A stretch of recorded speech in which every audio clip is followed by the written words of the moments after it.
Buenas, buenas. Voy a buscar acá del tema que vamos a hablar hoy y es de las diferencias entre el que se toma la pastelería como algo súper en serio, que lo estudia, que de verdad se la mete toda en cuanto a energía, academia, a también una inversión de dinero, y al que simplemente cree que esto es coger varios ingredientes, mezclarlos y ya va a salir una receta perfecta. Eso no es así y ya les voy a decir por qué.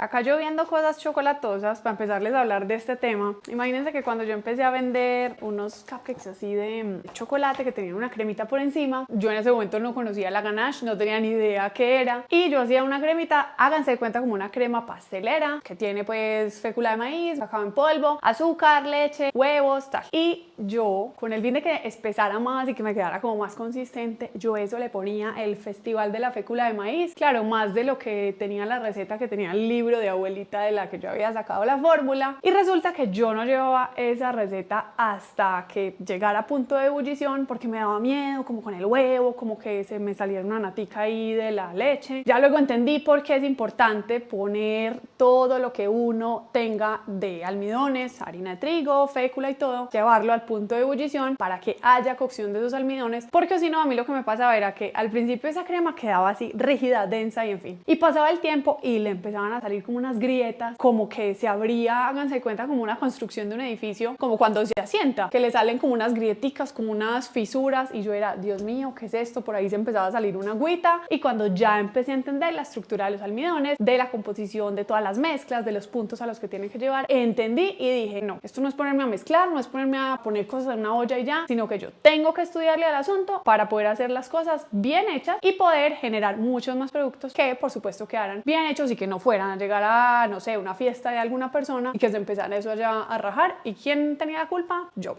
Como ese, yo anoté aquí varios ejemplos de, digamos, una sutil diferencia, sin quererles decir que el que no estudie está mal y es horrible, no, sino como para invitarlos y que entendamos que esto sí es una disciplina que requiere dedicación, que sí hace la diferencia cuando tenemos un fundamento teórico, académico, no solo para saber las cosas y ya, sino para tener buenos resultados, para no perder ingredientes, para que no nos vaya a pasar un fiasco con un cliente. Les voy a decir, y si se sienten identificados, digan, ay sí, yo necesito estudiarle más a este tema, o si alguna vez les pasó, pues también pueden decir, siquiera ya lo estudié, porque ya no me va a volver a pasar. El primero que tengo acá es tanto para una ganache como para una crema de mantequilla. El que sí ha estudiado y se ha dedicado a, digamos, a entender el porqué de las cosas, sabe que una ganache o una crema de mantequilla es una emulsión entre una grasa, que en la ganache es el chocolate, en la crema de mantequilla será la mantequilla, y algún líquido o algún otro ingrediente. ¿Por qué digo otro ingrediente? En la crema de mantequilla será, digamos, el azúcar, y digamos en una ganache podrá ser la crema de leche o nata, el zumo de una fruta, la pulpa de una fruta, el vino, cerveza, en fin. La ganache no solamente se hace con crema de leche, puede ser con cualquier líquido. Y resulta que es que quien ha estudiado sabe que una ganache, si se corta, no hay ningún problema. ¿Por qué? Porque hay que añadirle un pelín más de líquido, darle tal vez un poquito más de calor,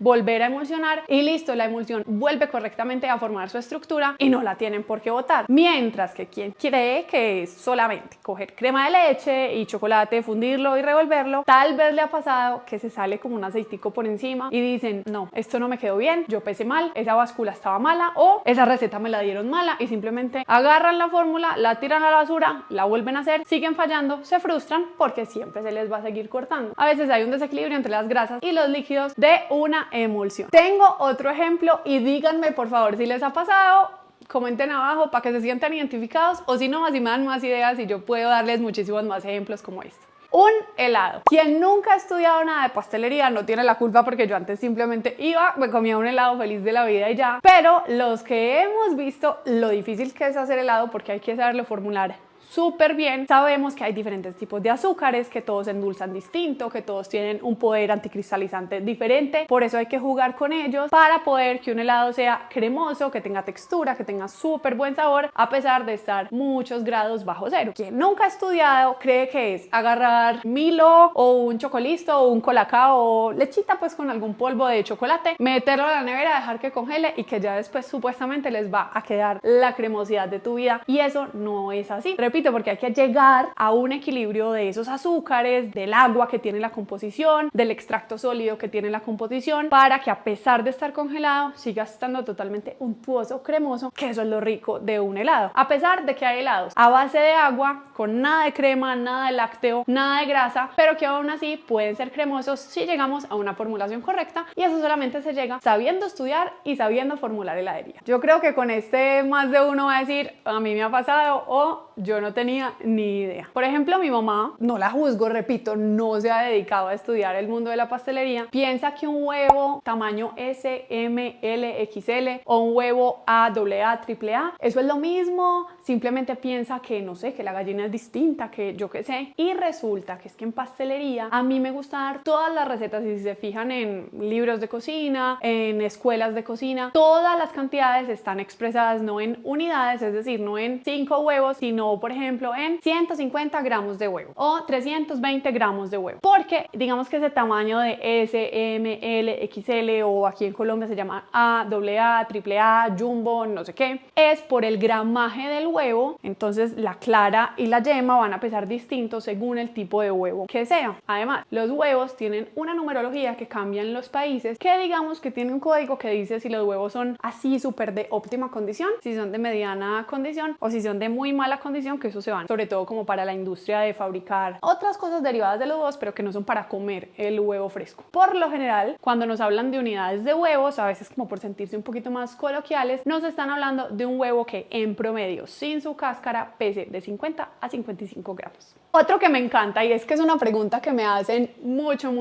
Eli, si tengo una torta o un pastel con harina de trigo, ¿puedo reemplazar la harina de trigo por harina de almendra? Eso es algo que suele pensar la gente del común, pero cuando uno ha estudiado sabe que la harina de trigo principalmente es un carbohidrato, digo principalmente porque también tiene una parte de proteína, pero que la harina de almendra, por el contrario, es principalmente grasa. Son macronutrientes súper distintos, le aportan a cada una de las mezclas propiedades totalmente diferentes en cuanto a sabor, a textura, a grasa o carbohidrato, y eso hará que la fórmula, digamos, que se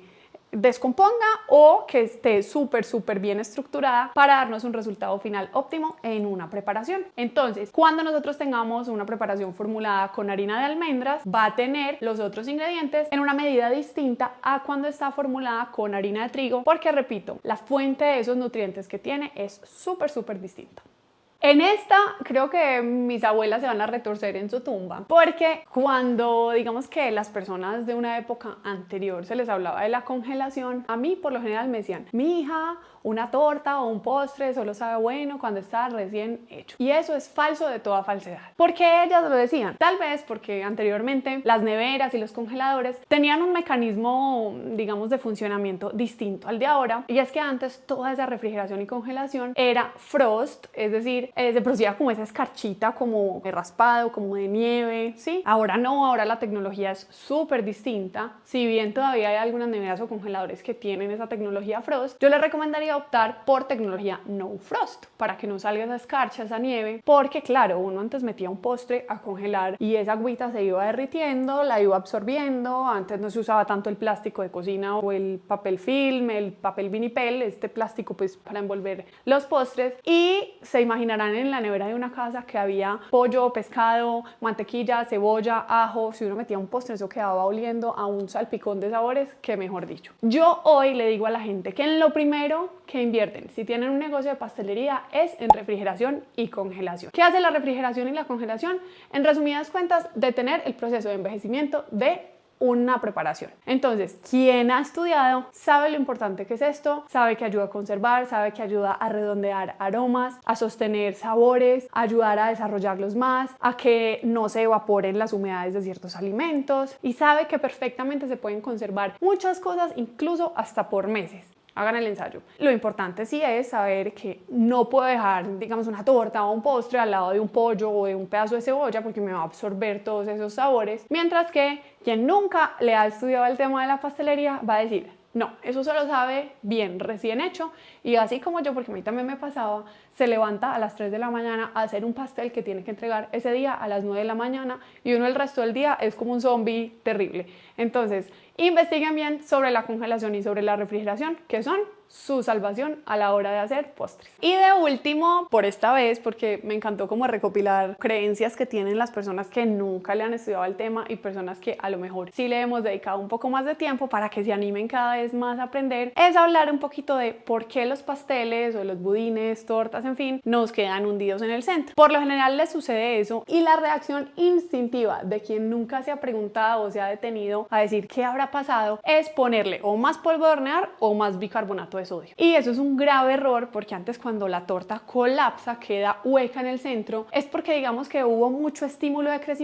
pero no tenía la suficiente fuerza para conservarlo y no le queda más remedio que desplomarse al piso. Realmente la solución sería disminuir la cantidad de polvo de hornear o de bicarbonato de sodio, porque ahí no estaría entrando a jugar esa cantidad de gas que producen estos dos ingredientes, sino la presión atmosférica según a la altura que estemos horneando. Con esto lo único que quiero decirles es que se animen a estudiarle al tema, que de verdad uno entiende muchísimas cosas y encuentra muchas soluciones cuando no solamente se ha dedicado a simplemente mezclar sin razón alguna, sin entender qué está pasando, sino que cuando sabemos ese por qué, ese para qué de las cosas, ese fundamento teórico y académico, podemos llegar a un nivel muchísimo más alto y solucionar muchas fallas que podemos tener cocinando. Además, que también podemos ir más allá, entender, cuestionarnos y hacer creaciones muchísimo más avanzadas. Sigan por acá con un montón de datos curiosos, déjenme abajo más cosas que les hayan pasado para yo poder seguir haciendo este tipo de videos y nos seguimos viendo aquí en Corazón de Cacao. ¡Chao!